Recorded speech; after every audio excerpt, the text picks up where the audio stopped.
In a bold and emotionally charged move, dozens of Microsoft employees staged a dramatic occupation of the company's Redmond, Washington campus, demanding an end to what they claim is Microsoft's complicity in the Israeli military's operations in Gaza. But here's where it gets controversial. These workers allege that Microsoft software, particularly Azure, is being used to enable mass surveillance of Palestinians and facilitate military actions, a claim that has sparked intense debate both inside and outside the tech giant. And this is the part most people miss.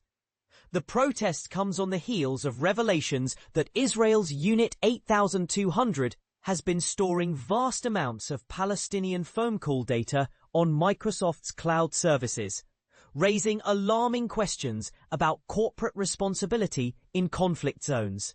Less than a week after Microsoft announced an independent investigation into the use of its Azure software, current and former employees transformed a section of the campus into a free zone, holding signs with stark messages like "Join the Worker Intifada," "No Labor for Genocide," and "Martyred Palestinian Children's Plaza."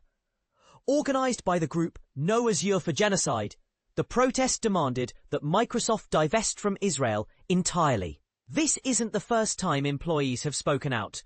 Earlier this year, Joe Lopez interrupted a speech by CEO Satya Nadella, challenging him with the question, "Satya, how about you show how Microsoft is killing Palestinians?" Demonstrator Hassam Nasser, 26, explained that the escalation of their actions was driven by Microsoft's lack of meaningful response.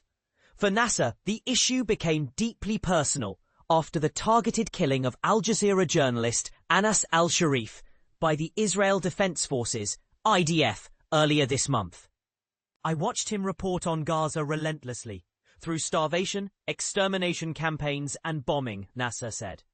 "He was the voice of the voiceless, and he was intentionally targeted." Nasser, who was fired from Microsoft last year after organizing a vigil for Palestine, added, "It's the same week we learned Microsoft is storing surveillance data from Palestinian calls." The Guardian, along with Plus 972 magazine and Local Call, recently exposed that Unit 8200 has been using Azure to store countless recordings of phone calls made by Palestinians in the West Bank and Gaza. Microsoft, however, claims it was unaware of any surveillance of civilians using its services. Here's the controversial question. If true, does this absolve Microsoft of responsibility? Or does it highlight a dangerous lack of oversight in how its technology is deployed? The protest unfolds against a grim backdrop of escalating humanitarian crises in Gaza.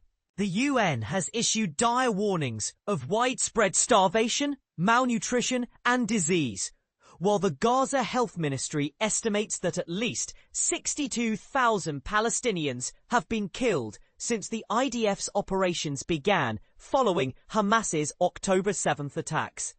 Nazreen Jaradat, a 29-year-old Microsoft employee, emphasized the urgency. "Every single second we wait, things get worse in Palestine. People are hungrier, more are bombed and maimed. It's time for us to escalate however we can." After 2 hours, the protest ended when police threatened demonstrators with arrest for trespassing. A Microsoft spokesperson confirmed the group was asked to leave and complied, adding that the company stands by its previous statement regarding the investigation into Azure's alleged use in surveillance. "We found no evidence that our technologies have been used to target or harm people in Gaza," the statement read. Among Microsoft's 47,000 Redmond employees, reactions were mixed. While some engaged with the activists' flyers, others remained focused on their daily routines. A 28-year-old employee who wished to remain anonymous expressed sympathy but skepticism. "I don't think this will have much impact." Yet demonstrators like Julia Shan, 28, believe their efforts are crucial for sparking internal conversations. "We're inspiring people at Microsoft to talk about how their work might contribute to genocide," Shan said. "It's a slow process, but that's how new information spreads." Here's the thought-provoking question for you. Should tech companies like Microsoft be held accountable for how their products are used in conflict zones, even if they claim ignorance? And if so, what steps should they take to prevent misuse?